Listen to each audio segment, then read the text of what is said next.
So what's happening, YouTube? Welcome to JON JON TV. And on this video, I will be talking more NBA Summer League basketball. This year has been remarkable. We've been having some great performances from great players. The only one I'm waiting on still is Brandon Miller, but Victor Wembanyama, he had a great game too. I touched on that in the last video. The San Antonio Spurs just announced today, as of July 10th, that they are shutting Wemby down for the remainder of the Summer League, which I think it is a fair move to make. Whenever you have a player like Victor Wembanyama, you got all your eggs in one basket. He is a generational talent, #1 overall pick. They're saying that this is the best pick since LeBron James in 2003, and you got to play it safe with him, man. You got to let him leave out on a good note with his confidence still high, which after game 2 with 27 points on very efficient shooting splits, you got to go ahead and shut Victor Wembanyama down. Scoot Henderson has been playing great. He missed game 2, coach's decision, but I think he's going to make some noise in the remainder of the Summer League. Brandon Miller, we're still waiting on him. He hasn't really been off to the greatest start, but this video, it's not about those guys, those high lottery picks. This video is about what I think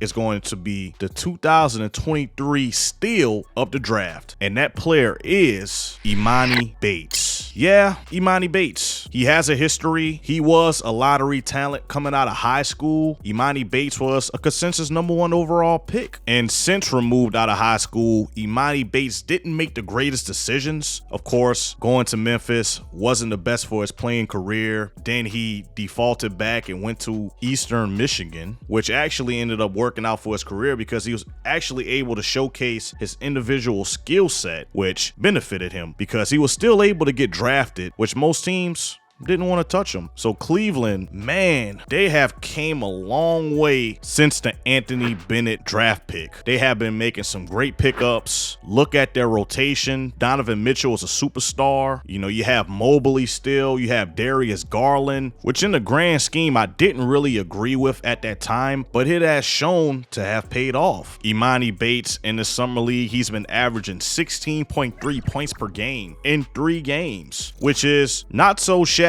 for the 49th overall pick in the NBA draft. His last game that he's just coming off of, he had 21 points, and in that game he shot 5 from 8 from 3. So he has been very efficient. I mean, overall he's been shooting around 41.5% from the field, which I think as he gets his confidence up will increase. But man, Cleveland, they have been looking great, and it looks like they got the steal of the draft.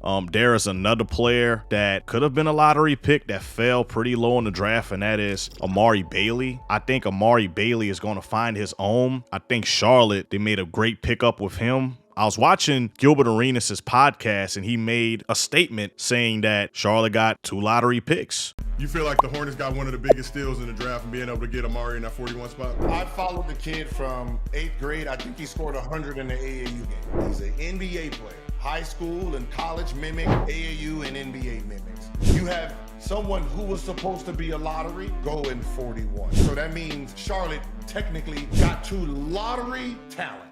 Which I agree. I don't think Amari Bailey should have fell that low, but for some reason, people think that he wasn't really a mature player at UCLA, which from what I've seen in the tournament, Amari Bailey was pretty mature, and he's not afraid of the moment. I think he's going to get some key minutes for the Charlotte Hornets next year. Hopefully able to work his way in the backcourt with Melo Ball. So that's my take from what I've been seeing so far. I got to give Emoni Bates the credit as being the steal of the draft, and I'm glad to see the way his game matured. I did not know that this will be possible from what I've seen, from the decisions that he made, from the off-court allegations that were said against him. So I'm not going to go into detail for that because this is just a basketball channel, but Emoni Bates has a very promising career in Cleveland. Round of applause. Y'all have been doing great. Y'all been making great moves. Y'all got a bright future. Right now, Cleveland, in my opinion, you know, with their depth, schedule, the whole 9, they have a superstar player. You got to say that they're a top 5 team in the Eastern Conference. You have to say that. You have a great core already, and they're doing great in the draft. They finding gems late in the draft. You got to give Cleveland their credit. So anyway, if you like this video, go ahead, like, comment, and subscribe. Comment, who do you think is your NBA steal of the draft? Let me know down in the comments. Appreciate you watching. Love you. Peace.